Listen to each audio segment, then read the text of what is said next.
जी, मैं अब्दुल अहद आप लोगों के सामने फिर से बहुत दिनों के बाद हाजिर हुआ हूँ। आज हम लोग बात करेंगे यूजीसी नेट के पेपर 1 के। पेपर 1 में आपको हम बात करेंगे कम्युनिकेशन का। कम्युनिकेशन क्या है, आपको सबसे पहले देखेंगे कम्युनिकेशन कहते किसे हैं, कम्युनिकेशन का क्या डिफिनेशन है। फिर बात करेंगे कम्युनिकेशन किसे कहते हैं, इसका क्या अर्थ है, कितने प्रकार का कम्युनिकेशन होता है, प्रभावी कम्युनिकेशन किसे कहते हैं, और उसके बाद आपको प्रभावी कक्षा संप्रेषण किसे कहते हैं, प्रभावी संप्रेषण की क्या क्या बाधाएं हैं, जन मीडिया एवं समाज। तो सबसे पहले आइए देखते हैं कि कम्युनिकेशन कहते किसे हैं। कम्युनिकेशन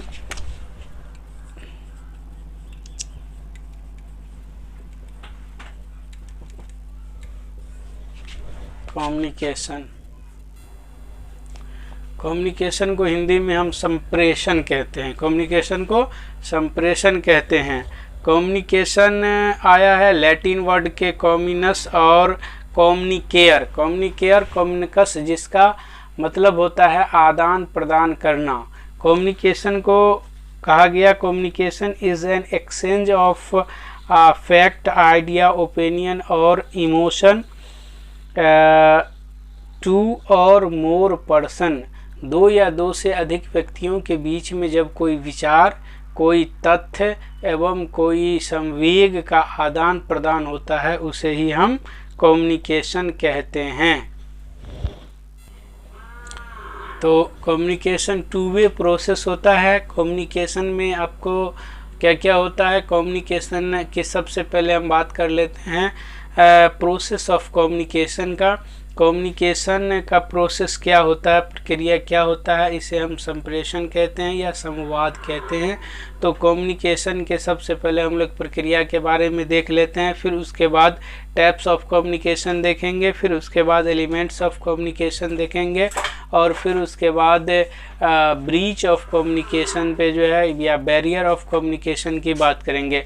तो आइए देखते हैं सबसे पहले प्रोसेस ऑफ कम्युनिकेशन में सबसे पहले आपको सेंडर होता है। टू वे कम्युनिकेशन कहलाता है जब दो और दो से अधिक लोगों, दो और दो से अधिक समूहों, दो और दो से अधिक किसी भी जीव जंतुओं के बीच में कोई भी तथ्य हो, इमोशन हो या फिर कोई मैसेज हो, इसका आदान प्रदान होता है, उसे कम्युनिकेशन कहते हैं। कम्युनिकेशन के प्रोसेस में आपको सबसे पहले सेंडर होता है, सेंडर के बाद इनकोडिंग होता है या फिर इसे ही हम कहते हैं मैसेज, जो इनकोडिंग होता है, और फिर इसके बाद चैनल होता है कि सेंडर इनकोडिंग मैसेज भेजेगा थ्रू चैनल के माध्यम से मैसेज भेजेगा किसको, रिसीवर को। अब जो रिसीवर होगा, अब रिसीवर क्या करेगा, उसको डिकोड करेगा, मैसेज को डिकोड करेगा, और डिकोड के बाद फिर फीडबैक देगा। फिर सेंडर कैन अंडरस्टैंड कि उसका मैसेज कैसा है, उसका कम्युनिकेशन कैसा है, कि वो कम्युनिकेशन को समझ रहा है या नहीं समझ रहा है। इसके लिए आपको सेंडर सबसे पहले, फिर encoding, message, channel, receiver, decoding, feedback, फिर सेंडर जो है फीडबैक के ज़रिए समझ जाएगा कि हमारा जो है वो कम्युनिकेशन कैन गेट और नोट, कम्युनिकेशन समझ रहा है या नहीं समझ रहा है। अब फिर इसके बाद बात आती है एलिमेंट्स ऑफ कम्युनिकेशन क्या होता है। तो आज हम लोग बात कर लें, आइए एलिमेंट ऑफ कम्युनिकेशन। कम्युनिकेशन के क्या क्या तत्व हैं, कम्युनिकेशन के कितने तत्व होते हैं जिससे कम्युनिकेशन बेहतर हो सकता है। तो उन तत्वों की हम बात कर लें। इसमें सबसे पहला किसी भी कम्युनिकेशन का जो तत्व होता है वो होता है आपको क्लैरिटी। क्लैरिटी कम्युनिकेशन का फर्स्ट जो है वो एलिमेंट होता है कि जो कम्युनिकेशन जितना क्लियर होगा उतना ही जो है वो प्रभावी माना जाएगा। तो सबसे पहला तत्व आता है क्लैरिटी। फिर उसके बाद कंसिस्टेंसी, कि कम्युनिकेशन वो लगातार होना चाहिए, बीच में जो है गैपिंग नहीं होनी चाहिए कम्युनिकेशन में, उसको हम कहते हैं कंसिस्टेंसी। फिर उसके बाद आता है एडिक्वेसी। अगर हम फिर बात कर लें किसके, कम्युनिकेशन के, पहला क्लियरिटी, फिर कंसिस्टेंसी, फिर एडिक्वेसी पर्याप्त कम्युनिकेशन होनी चाहिए, फिर टाइमलेसनेस के एक समय के अंतर्गत जो है वो कम्युनिकेशन होना चाहिए, समय से न अधिक होनी चाहिए न समय से कम होना चाहिए। फिर उसके बाद बात आती है अनइन्फॉर्मिटी के संप्रेषण के अंतर्गत एक रूपता होनी चाहिए। संप्रेषण के अंतर्गत क्या होना चाहिए, एक रूपता होना चाहिए।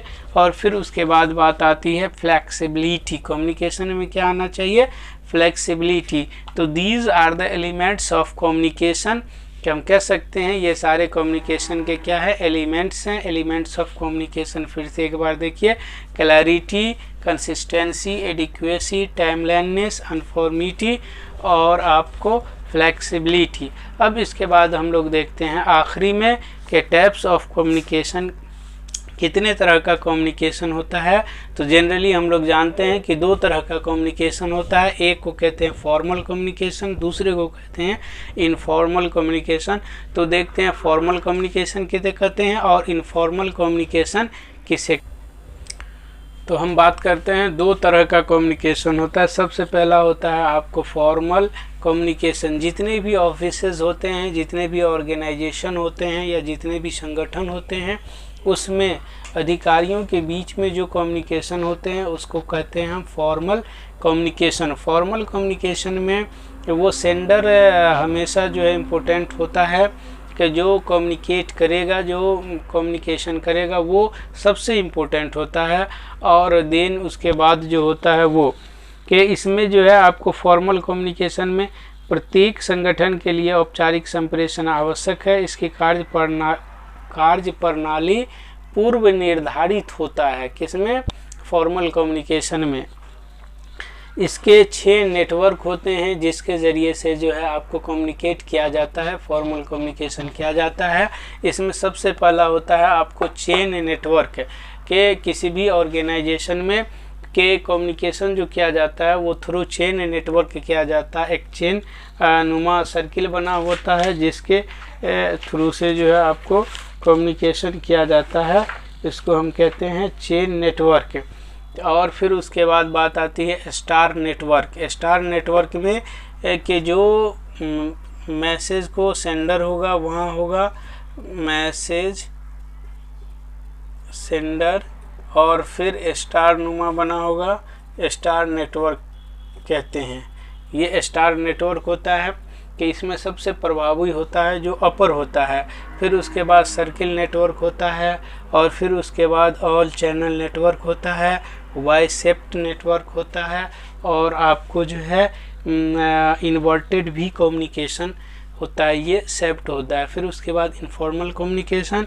इनफॉर्मल कम्युनिकेशन कहते हैं प्रत्येक संगठन में औपचारिक संप्रेषण प्रणाली के साथ साथ अनौपचारिक, इनफॉर्मल को अनौपचारिक कहते हैं, अनौपचारिक संप्रेषण प्रणाली भी विद्यमान होती है। यह संप्रेषण विभागों के सदस्यों के बीच संबंधों पर आधारित होता है, जिसमें अपने रिलेशन के बिहेव पे कम्युनिकेशन किया जाता है, उसको हम अनौपचारिक या इनफॉर्मल संप्रेषण, इनफॉर्मल कम्युनिकेशन कहते हैं। इसके अंतर्गत मानवीय व्यवहार पर आधारित होता है। इस तरह से ये आपका कम्युनिकेशन होता है। फिर इसके बाद हम लोग जो है अगले टॉपिक पे बात करेंगे।